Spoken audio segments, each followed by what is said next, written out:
Bonjour à tous, bienvenue dans Smart Tech. Aujourd'hui, c'est le rendez-vous des entrepreneurs pas comme les autres. Ils ont non seulement un profil un peu différent de ce que l'on voit d'ordinaire dans la French Tech, mais en plus, ils ont des projets à fort impact. Ce sera notre grand rendez-vous aujourd'hui. Et puis, on va s'intéresser aussi au monde des cryptos avec le Bitcoin qui a passé un cap symbolique. Mais d'abord, je propose un sujet autour de la cybersécurité et des européennes 2024. C'est parti pour Smart Tech.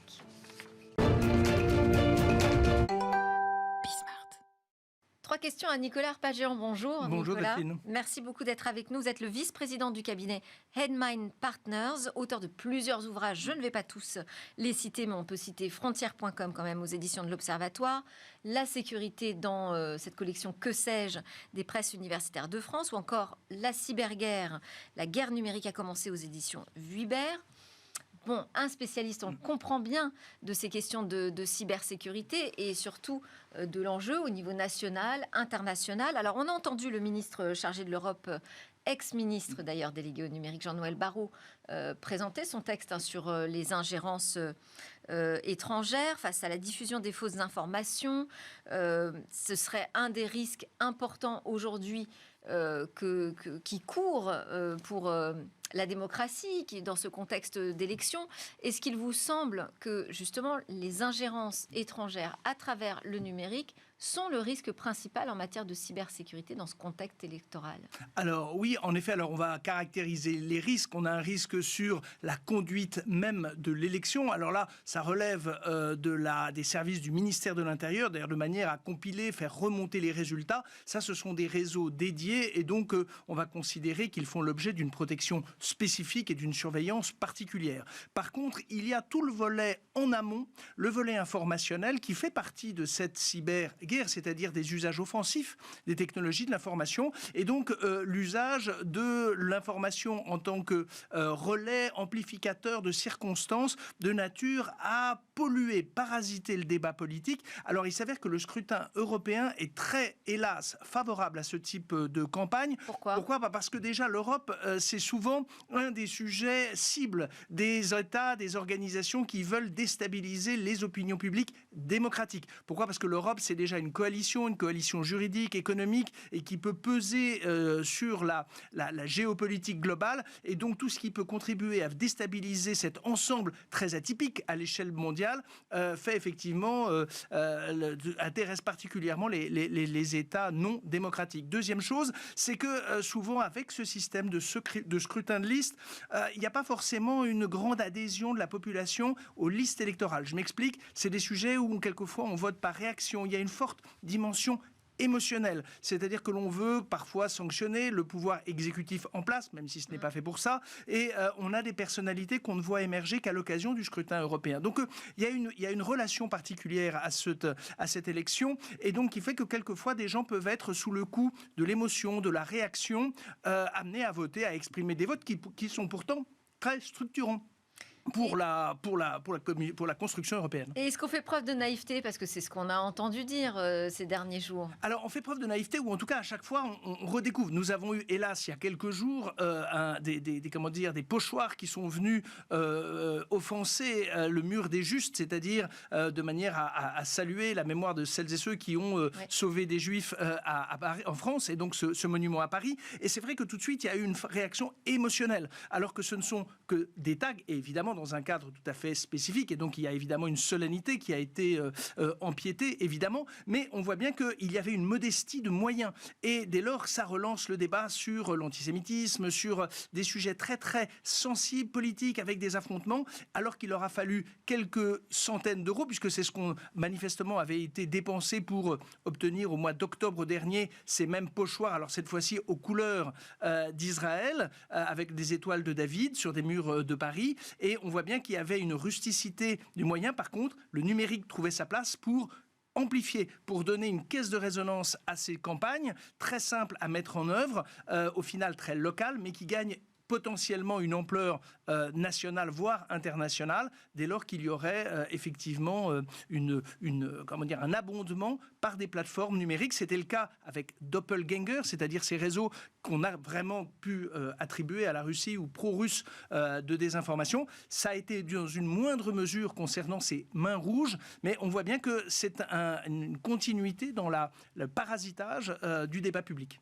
Alors, ce qu'on entend aussi dans le discours de Jean-Noël Barrot, c'est on va mettre la pression sur les plateformes, les grandes plateformes numériques, les réseaux sociaux, pour qu'ils fassent mieux leur travail, qu'ils s'exécutent plus rapidement sur la modération des contenus. Est-ce que ça veut dire qu'on fait reposer finalement notre sécurité informationnelle sur les plateformes? Alors, en tout cas, est-ce qu'on a véritablement un moyen de pression? En tout cas, on ne peut pas les exonérer de leurs responsabilités. C'est vrai que pendant très longtemps, et vous le savez sur cette antenne, elles ont œuvré à être des hébergeurs et à se présenter comme étant des hébergeurs techniques d'informations numérisées et surtout se gardant bien d'endosser la responsabilité d'éditeur. Oui. Alors, ça a tenu pendant des années, même des décennies. Il s'avère que l'entrée en vigueur du DSA, le Digital Services Act, ce texte européen qui, à l'échelle des 27, alors, ils ne sont pas considérés comme éditeurs stricto sensu. Par contre, ils ont un cadre de responsabilité très exigeant, très formel. Elles doivent effectivement déjà documenter les actions qu'elles ont physiques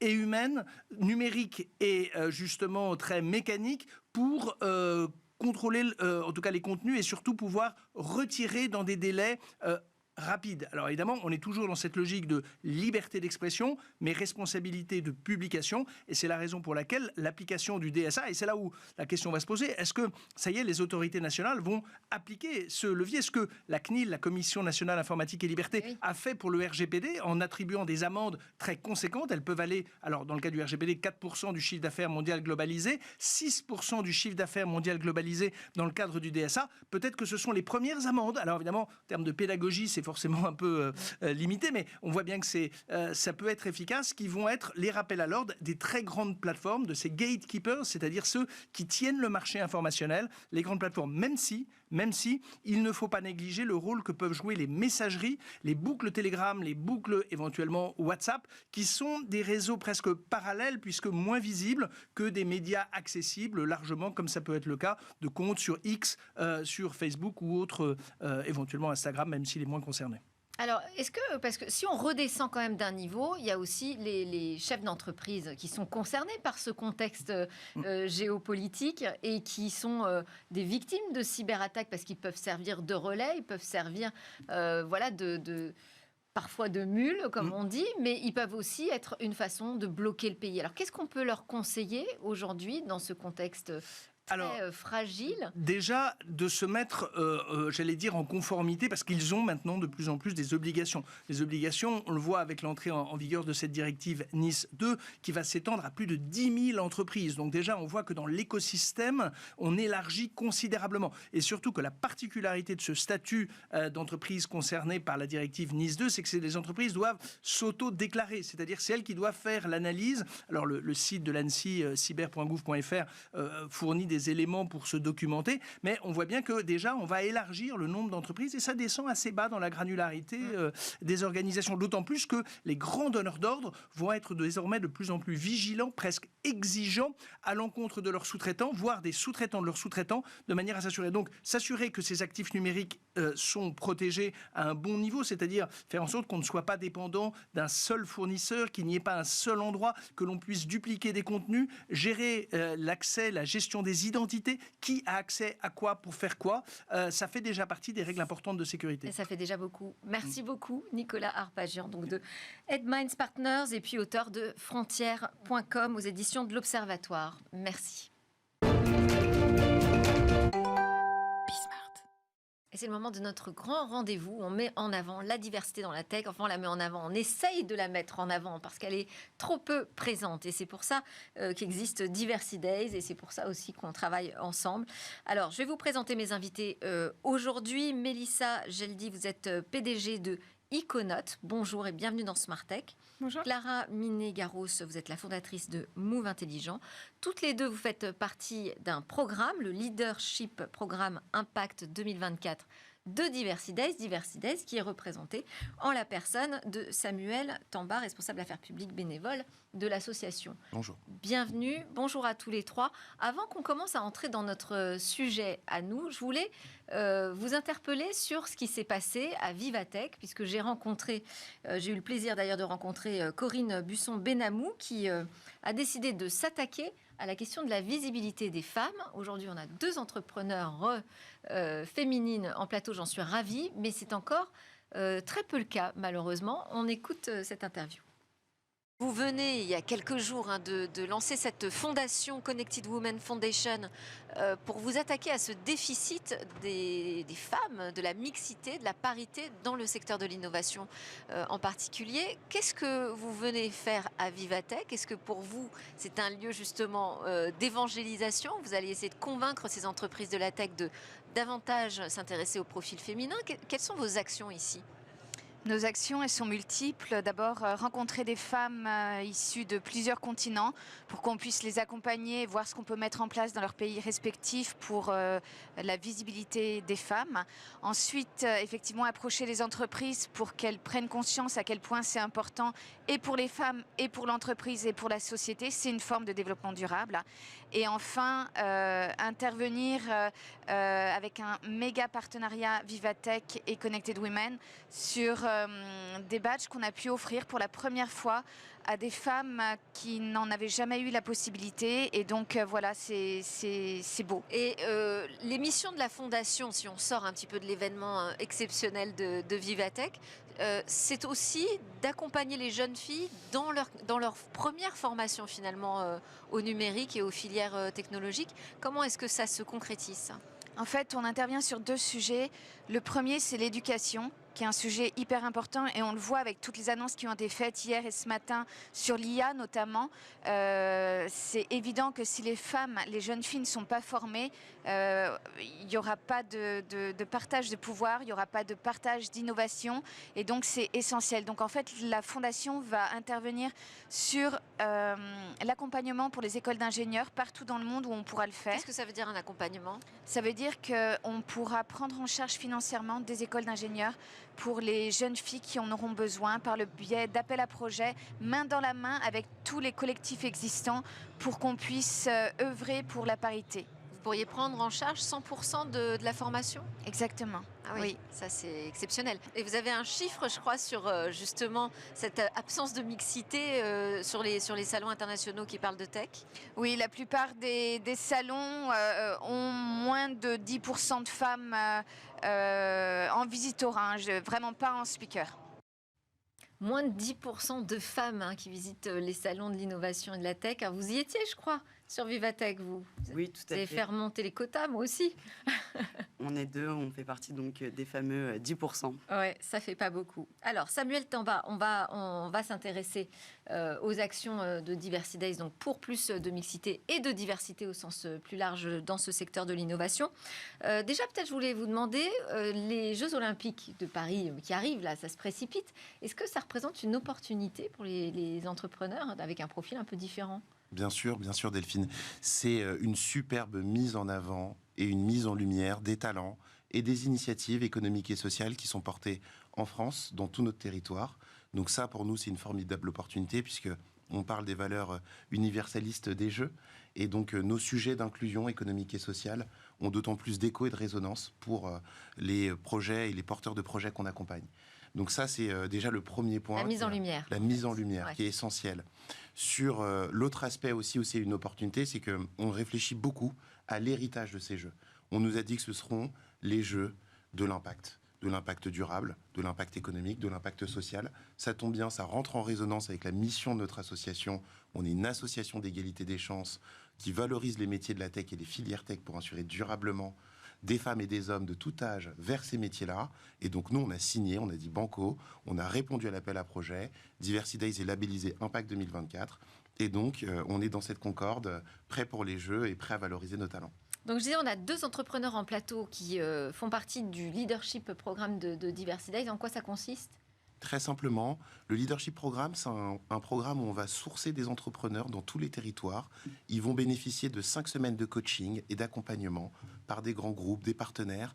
Et derrière, ils ont un tremplin où ils sont mis, en fait, finalement, devant leurs pairs, des entrepreneurs plus aguerris, des fonds d'investissement, des potentiels partenaires qui vont les écouter pitcher ce dont ils ont besoin pour passer à l'échelle. Et donc pour moi, c'est un peu la France des solutions dans ce programme. Ce programme, cette année, il a une teinte particulière de par les Jeux Olympiques et Paralympiques de 2024, avec une grande dimension sport. Et donc on a 2 représentantes de cette promo qui est composée de 13 entrepreneurs avec un RE inclusif, femmes et hommes, dans cette promotion, 13 entrepreneurs. Alors, on va commencer avec des baskets. On va commencer avec Mélissa. Mélissa Geldi, donc Iconote, propose des baskets éco-responsables, éthiques, engagées. Mélissandre, pardon. Tout ça dans des sneakers, donc. C'est ça, voilà. Ouais. Ce sont des baskets- Comment c'est possible? Alors, ce sont des baskets qui ne piétinent pas la planète, parce que toutes les matières sont 100% recyclées. Ok. On va être sur du cuir recyclé, du plastique recyclé pour la semelle, à l'intérieur une semelle à mémoire de forme en liège. Donc il y a autant du confort que de l'éco-responsable. Et toutes mes matières sont aussi certifiées pour vraiment une traçabilité entière de la chaussure et être sûr qu'il n'y a pas eu de problème à l'intérieur de la filière au final. Donc ce sont les premières baskets en matière 100% recyclée et confortables parce que j'ai travaillé avec un podologue pour les créer. D'accord. Et pourquoi vous êtes-vous intéressé aux baskets? Parce qu'aujourd'hui, la plupart des gens en portent, moi y compris, et j'en avais marre d'avoir du plastique à mes pieds. Donc j'ai essayé de trouver les meilleures matières qui existaient aujourd'hui pour avoir les baskets les plus confortables, parce qu'on l'oublie souvent, on veut être stylé, mais on a mal aux pieds. Donc confortable et éco-responsable. Et il y a 2 semaines, j'ai reçu la médaille de bronze au concours Lépine pour le côté éco-responsable et confortable de la chaussure. Félicitations. Et Merci. puis j'ai vu aussi que vous aviez réussi une levée de fonds. Oui, tout à fait. Oui. J'ai réussi une levée de fonds grâce à une personne qui m'a aidée à lever les fonds et à un post LinkedIn où j'ai appelé à l'aide. 700 000 euros. C'est ça, 700 000 euros, ouais. Et auprès de qui? De business angels. De business angels qui m'ont fait confiance, qui croient en Iconote, qui croient en la nouvelle consommation possible et qui croient en mon projet de bout en bout de la chaîne et aux futurs projets qu'il y a de basket, de running éco-responsable à venir cette année. Donc vous allez décliner les modèles, c'est ça? C'est ça. Aujourd'hui, je suis le en vente sur déploiement mon qui est site prévu. internet. Ouais. Il y a plusieurs coloris possibles. Elles sont toutes mixtes. Donc, je fais du 36 au 46. Je suis vendue un peu partout en France. Et je souhaite étendre la gamme sur d'autres baskets. Et ce leadership programme, qu'est-ce qui vous a apporté? Alors, moi, il m'a apporté énormément de confiance en moi. Il y a eu des intervenants qui m'ont énormément aidée. Par exemple, Julie D, qui m'a très bien expliqué comment on pouvait aller chercher de l'argent et qu'on était légitime d'aller chercher de l'argent Oui. pour créer notre propre entreprise. Je suis solopreneur, je suis une femme, j'ai moins de 30 ans. Donc déjà, tout ça, c'est un peu des boulets aux pieds. Et c'est vrai qu'avec ces intervenants de qualité qui nous ont vraiment regardés dans les yeux et nous ont coachés pour qu'on aille chercher de l'argent et qu'on est légitime de faire ça. Comme on a dit précédemment, il n'y a que 10% qui vont juste à des salons en tant que femmes. Donc celles qui lèvent des fonds sont encore plus mineures que ça. Et voilà, et je pense aussi à notre... On a réussi, grâce à Diversity Days, à aller à l'ambassade des États-Unis. C'est une énorme expérience pour nous, pour les Jeux Olympiques en vue de Los Angeles. Et on a pu rencontrer des grands sportifs, ce qui n'était pas à notre portée à la base, comme on a pu intégrer Station F avec les locaux de Google. Pareil, en créant des baskets, c'est pas forcément là où on nous attend. Et au final, on arrive, on va dire, dans la cour des grands, même si on y était déjà. Et Diversity Days nous aide à rentrer dans cette cour des grands et à être légitime d'être là. Donc Surtout là, la maintenant, légitimité. vous êtes une équipe. Vous dites solo entrepreneur, Voilà, c'est ça. mais vous êtes une équipe. Oui, Diversity Days, c'est une équipe, c'est une famille. Alors, Clara Minegaros, Move Intelligent se positionne là sur des services pour toutes les structures qui veulent avancer sur le sujet de l'emploi handicap. Oui, tout à fait. Move Intelligent, en fait, c'est... De quelle façon, en fait? De quelle façon, en fait, on fait de la formation, de la sensibilisation et du conseil sur le sujet de l'emploi handicap. Notre spécificité, c'est qu'en fait, on va embarquer l'intégralité de l'entreprise. Donc, ça va des dirigeants à l'ensemble des salariés, en passant évidemment par la formation de cadres, notamment les managers, les recruteurs, parce que c'est eux, en fait, qui sont les relais immédiats. Donc nos solutions sont innovantes en impliquant les collaborateurs grâce à une montée en compétences qui est directe et immédiate dans la vie professionnelle. Notre but est en fait de permettre à tout collaborateur de pouvoir parler librement et sereinement d'un sujet qui est encore extrêmement tabou le sujet du handicap en entreprise. Il faut rappeler quand même que c'est la première cause de discrimination, et ce pour la 6e année consécutive. Et vous avez un parcours dans ce domaine, diplômé d'un master spécialisé dans le vieillissement, le handicap, le mouvement et l'adaptation. Vous travaillez donc sur ces sujets depuis de nombreuses années. Pourquoi ? Oui, tout à fait. Donc, j'ai un parcours STAPS, sciences et techniques des activités physiques et sportives. Je me suis spécialisée sur le handicap et sur l'adaptation. Et c'est donc pendant mes études que j'ai compris qu'il y avait une différence entre le fait d'avoir un handicap et le fait d'être en situation de handicap. Et ça dépend d'un élément que très peu de personnes connaissent.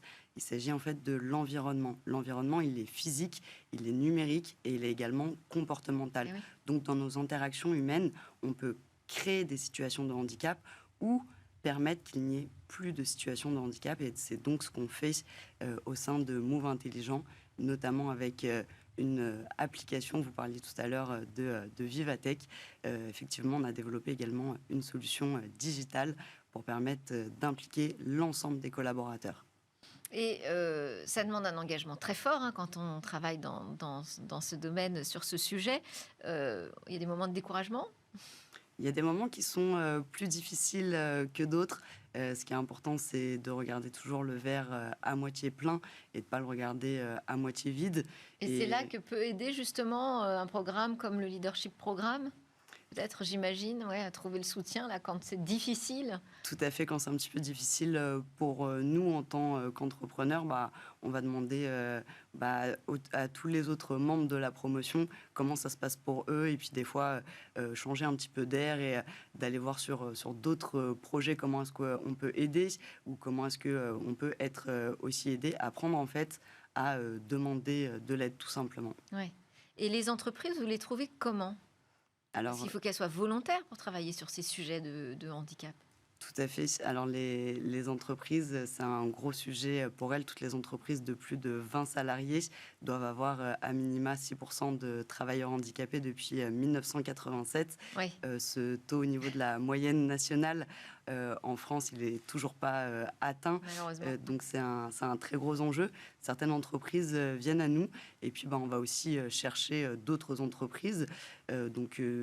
Comme par exemple à Vivatech, j'ai pu échanger avec un certain nombre de grands groupes, mais on travaille avec tout type de structures, avec des PME également. Super. Juste Samuel, très rapidement, on peut découvrir d'autres entrepreneurs, entrepreneuses Bien sûr. de la promotion. Toute la promotion sera réunie, et c'est une invitation que je voulais aussi lancer sur votre plateau, le 25 juin prochain à l'Hôtel de Ville de Paris, en présence du parrain de la promotion qu'on n'a pas mentionné, Arnaud Assoumani, athlète paralympique, multimédaillé, qui sera présent. Ce sera une célébration où ils pourront pitcher leur projet devant tout l'écosystème qu'on réunit au sein de Diversity Days, donc des entrepreneurs, des institutionnels, des corporates, et puis aussi tous les alumni, puisque une fois que cette promotion sera terminée, ils intégreront la grande famille des alumni du Leadership Programme. Merci beaucoup à tous les trois et bonne continuation surtout. Merci beaucoup.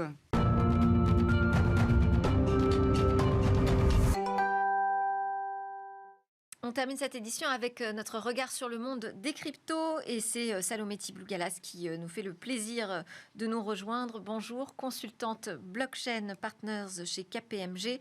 Alors, vous avez retenu deux grandes actualités dans ce secteur qui méritent quand même quelques explications. On va commencer avec Bitcoin qui a passé un cap symbolique, celui du milliard de transactions depuis sa création. Exactement. Donc, ça veut dire que depuis la création de Bitcoin, il y a 15 ans, on a plus d'1 milliard de transactions qui ont été effectuées sur le réseau principal.